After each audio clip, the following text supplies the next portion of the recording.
નમસ્કાર દોસ્તો, સ્વાગત છે તમારું વોકલ ગુજરાત ચેનલમાં। આજના મહત્વના 10 સમાચારની વિશેષ વાત કરીએ તે પહેલા જો તમે હજુ સુધી ચેનલને સબસ્ક્રાઇબ ન કરી હોય તો સબસ્ક્રાઇબ કરી લેજો, જેથી દેશ અને દુનિયાના તમામ સમાચારોની જાણકારી તમને મળતી રહે। દોસ્તો, પહેલા સમાચારની વિગતવાર વાત કરીએ તો ગુજરાત માટે આગામી 48 કલાક ભારે, અનેક જિલ્લાઓમાં ગાજવીજ સાથે ભારેથી અતિભારે વરસાદની આગાહી। હવામાન વિભાગની આગાહી અનુસાર આજે રાજ્યમાં અનેક જિલ્લાઓમાં ગાજવીજ સાથે ભારેથી અતિભારે વરસાદ વરસી શકે છે। ગુજરાતમાં ડીપ ડિપ્રેશનની સિસ્ટમ સર્જાતા ભારે વરસાદની શક્યતા વર્તાઈ રહી છે। ઓફશોર ટ્રફ અને મોન્સૂન તરફ એક્ટિવ થવાને લીધે વરસાદી મજબૂત સિસ્ટમ બની છે, જેને પગલે અનેક જિલ્લાઓમાં વરસાદનું રેડ એલર્ટ જાહેર કરાયું છે। આ તરફ હવામાન વિભાગે 30 ઓગસ્ટ સુધી દરિયો ન ખેડવા માછીમારોને પણ સૂચના આપેલી છે। બીજા વિશેષ સમાચારની વિગતવાર વાત કરીએ તો ગુજરાત સહિત 14 રાજ્યોમાં ભારે વરસાદ મુશ્કેલી વધારશે। હવામાન વિભાગનું લેટેસ્ટ અપડેટ। હવામાન વિભાગે દિલ્હી, યુપી, બિહાર અને પશ્ચિમ બંગાળ સહિત ઘણા રાજ્યો માટે વરસાદનું એલર્ટ જાહેર કર્યું છે। બીજી તરફ ગુજરાતમાં વરસાદ અને પૂરના કારણે હાહાકાર મચી ગયો છે। ભારે વરસાદને કારણે અત્યાર સુધીમાં 28 લોકોના મોત થયા છે। એવામાં દેશના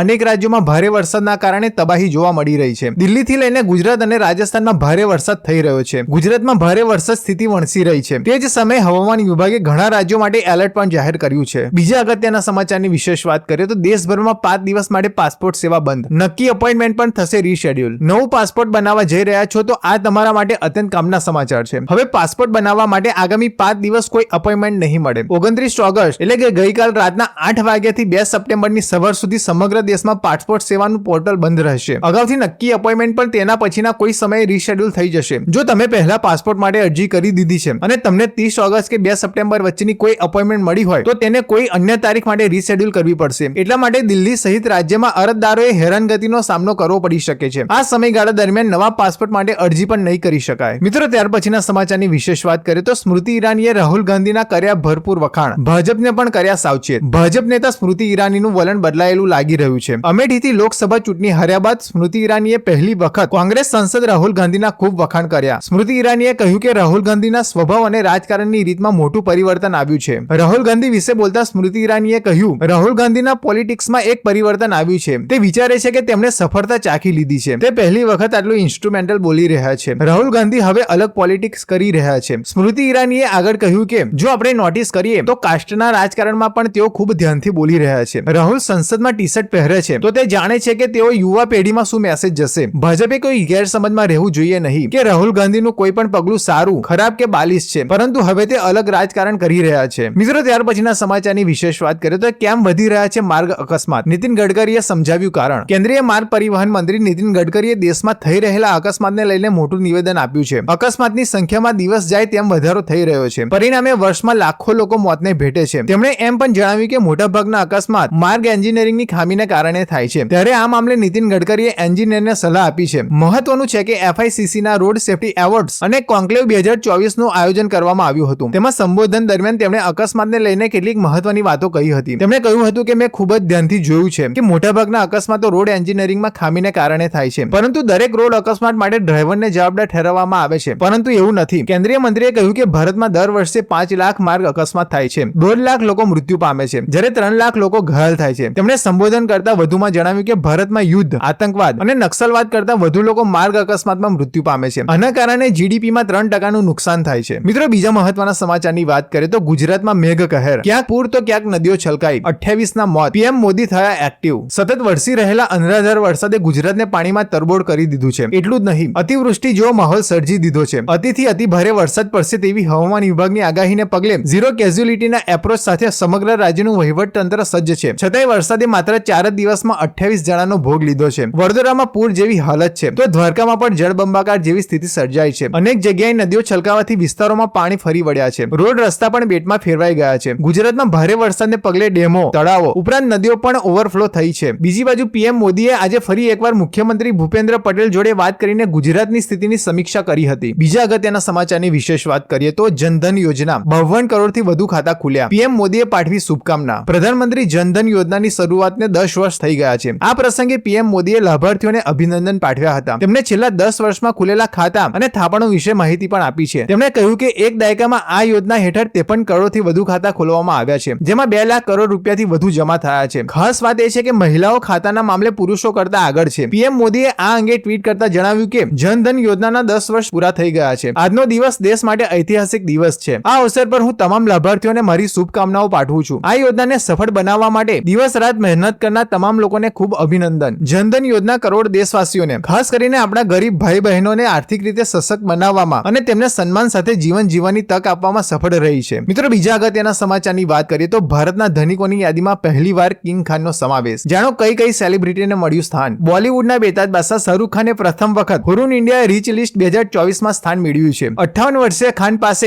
7,300 કરોડની નેટ વર્થ ધરાવે છે. આ યાદીમાં કિંગ ખાન ઉપરાંત 7 અન્ય બિઝનેસમેનની એન્ટ્રી થઈ છે. ધનિકોની યાદીમાં ગૌતમ અદાણી ફરી પાછા પ્રથમ ક્રમે પહોંચ્યા છે. મુકેશ અંબાણી બીજા ક્રમે છે. શાહરુખ ખાન બાદ આ યાદીમાં 4600 કરોડની નેટવર્થ સાથે અભિનેત્રી જુહી ચાવલા છે. તદુપરાંત અભિનેતા ઋતિક રોશન પણ એથલિક કંપની HRX ના કારણે 2000 કરોડની સંપત્તિ સાથે ત્રીજા સ્થાને છે. અમિતાભ બચ્ચન એન્ડ ફેમિલી અને કરણ જોહર ચોથા અને પાંચમા ક્રમે છે. અમિતાભ બચ્ચન એન્ડ ફેમિલીની નેટવર્થ 1600 કરોડ અને ધર્મ પ્રોડક્શનના માલિક કરણ જોહરની સંપત્તિ 1400 કરોડ થઈ છે. હુરુન ઇન્ડિયા રીચ લિસ્ટમાં ગૌતમ અદાણી પાસે 11.61 લાખ કરોડ સાથે પ્રથમ ક્રમે છે. મુકેશ અંબાણી પાસે 10.14 લાખ કરોડ સાથે બીજા ક્રમે. શિવ નાદર 3.14 લાખ કરોડ સામે ત્રીજા ક્રમે. સાયરસ પૂનાવાલા 2.89 લાખ કરોડ સાથે ચોથા ક્રમે અને દિલીપ સંઘવી 2.49 લાખ કરોડ સાથે પાંચમા ક્રમે છે. મિત્રો, બીજા મોટા સમાચારની વિશેષ વાત કરીએ તો કેન્દ્ર સરકારનો મોટો નિર્ણય. યુપીએસસીના ઉમેદવારો માટે મહત્વના સમાચાર. પૂજા ખેડકર કેસની ઇફેક્ટ. કેન્દ્ર સરકારે પહેલીવાર યુપીએસસીની પરીક્ષા માટે રજીસ્ટ્રેશન વખતે તથા પરીક્ષા અને ભરતીના જુદા જુદા તબક્કાઓ દરમિયાન સ્વૈચ્છિક આધારે ઉમેદવારોને વેરિફિકેશન કરાવવા માટે આધાર આધારિત વેરિફિકેશન કરાવવાની મંજૂરી આપી દેવાનો નિર્ણય લીધો છે. આ પગલું એટલા માટે પણ મહત્વપૂર્ણ છે કેમ કે આયોગે ગત મહિને પ્રોબેશનરી આઈએએસ અધિકારી પૂજા ખેડકરની ઉમેદવારી રદ કરી હતી. આયોગે યોગ્યતાથી અલગ સિવિલ સેવા પરીક્ષામાં ગરબડ કરવાને લીધે ખેડકર સામે ભવિષ્યમાં કોઈ પણ પરીક્ષામાં સામેલ થવા પર પ્રતિબંધ મૂકી દીધો હતો. સરકારનું આ પગલું પૂજા ખેડકરના કેસ સાથે જ જોડાઈને જોવાઈ રહ્યું છે. મિત્રો, બીજા અગત્યના સમાચારની વાત કરીએ તો યુપીમાં 35 ગામડાઓમાં માનવભક્ષી વરુઓનો આતંક. ચોથું વરુ પણ પાંજરામાં પુરાયું. અંતે આંશિક રાહત. ઉત્તર પ્રદેશના બહરાઇચમાં માનવભક્ષી વરુઓના કારણે 35 ગામડાઓમાં ભયનું વાતાવરણ હતું. અહીં લોકો પોતાના પરિવારની સુરક્ષા માટે આખી રાત જાગતા રહે છે. વરુના હુમલાના અત્યાર સુધીમાં 9 લોકોના મોત અને 22 લોકોથી વધુ લોકો ઈજાગ્રસ્ત થયા છે. આ આદમખોર વરુનું ઝુંડ ગામના લોકો પર સતત હુમલાઓ કરી રહ્યું છે, જેના કારણે 34 ગામડાના લોકો ભયભીત છે. આ ઘટનાને લઈને વન વિભાગનું કહેવું છે કે આ વિસ્તારમાં 6 વરુઓનું ટોળું છે જે લોકોને નુકસાન પહોંચાડી રહ્યું છે, જેમાંથી આજે ચોથું વરુ પકડાયું છે અને 2ની શોધખોળ ચાલી રહી છે. બહરાઇચમાં આ માનવભક્ષી વરુઓને પકડવા માટે 5 ફોરેસ્ટ ડિવિઝન બહરાઇચ, કતરનિયા ઘાટ વાઇલ્ડ લાઇફ, શ્રાવસ્તી,